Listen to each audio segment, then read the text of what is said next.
Let's do this.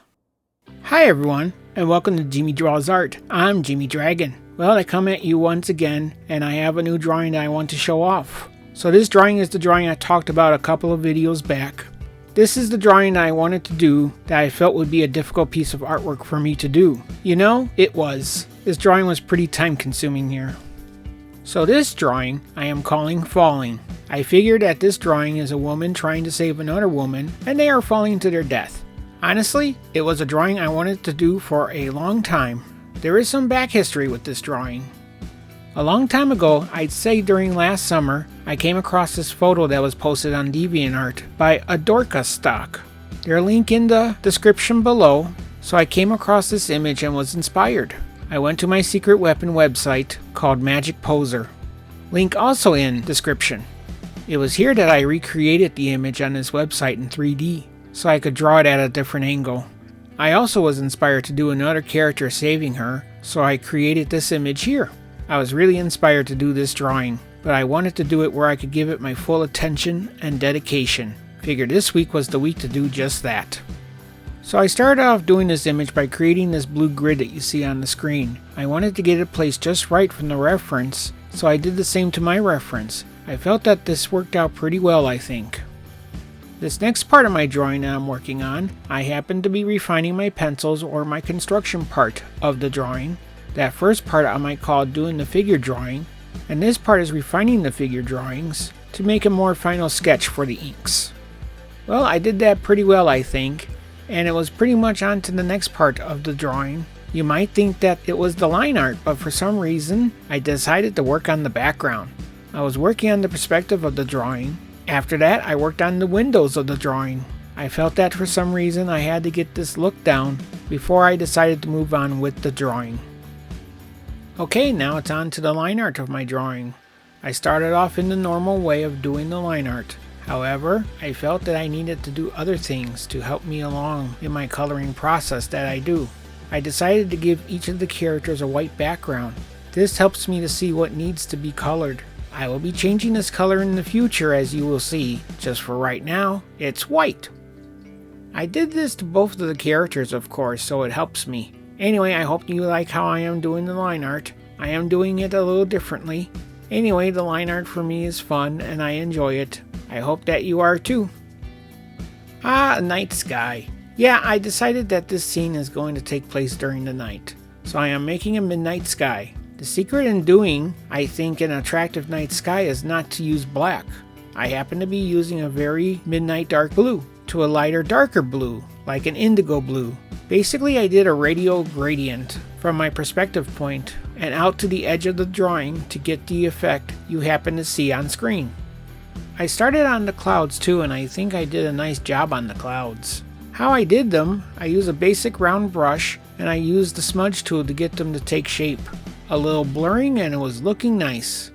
It was also during this time I started to add in the lights in some of the windows of the building too.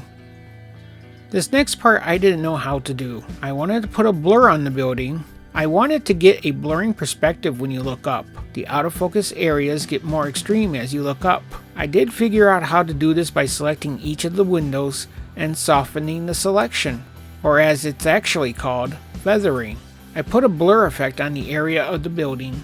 I go up each line of the building and applying the same effects.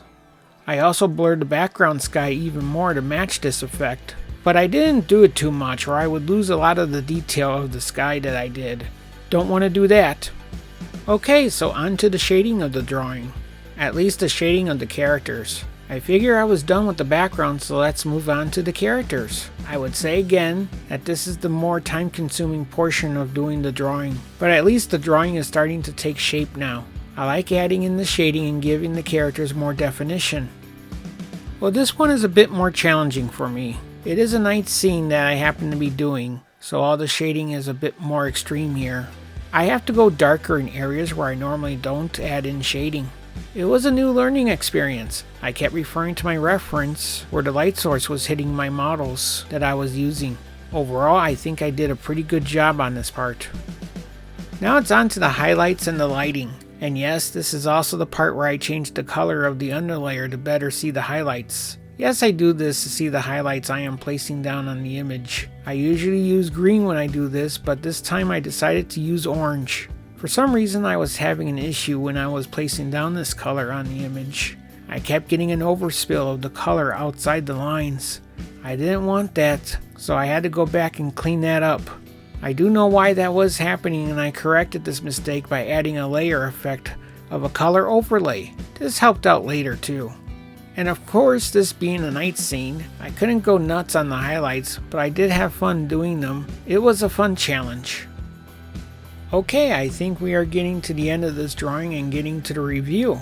But first we need to go through the flat colors. Yes, I did the flat colors last. I don't know why I did this, but I am happy that I did. I was able to focus on the right colors that I needed to be able to make this drawing all come together. I was really enjoying this drawing and how it was coming out at this point. I knew it was beginning to take shape, and a nice shape it was. I even figured out something cool, I think, with the one woman's jacket. I knew it was supposed to be leather, but for some reason, I did not want to use black. I used a dark blue to make the jacket. It was something different, but it was a wonderful thing I did. I just loved this idea. Also, this last part, I wanted to use a pattern in the dress that the other woman is wearing. So I went on Google and looked up a nice floral pattern that I could find. I decided to change the color of the pattern and place it in this drawing. I think it adds a nice look to it. I did my best to make the pattern look like it was folding with the folds of the dress I drew. Okay, time to add in the effects. I think this last part was a bit frustrating. I never done action lines digitally. I was trying to look up a way to do them in Photoshop, but the one easy way I found was a plugin that you can download from Adobe, but it required that you have Photoshop CC. But in my case, I am using Photoshop CS6. Apparently I can't use it with that version, so I had to look up another tutorial on how to do it. Let's say it didn't work out all that well. I did figure it out by playing with some brush settings and manually drawing the lines myself. This probably wasn't the best way, but it did work for me. Now it's time to add in another effect by adding a yellow underglow to the characters. I wanted to add in maybe another light source from the street below that they are falling to. I think that this works out pretty good. Okay, so it's time to add in my signature of approval and time to review this finished drawing.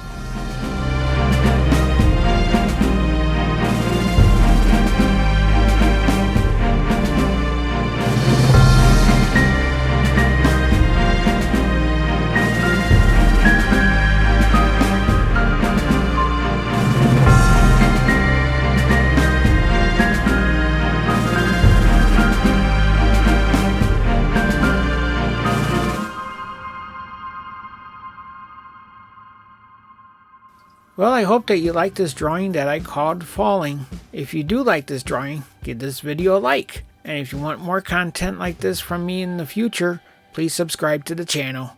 Well, I thank you for getting this far in the video, and we shall see you in the next one. Thanks and bye-bye.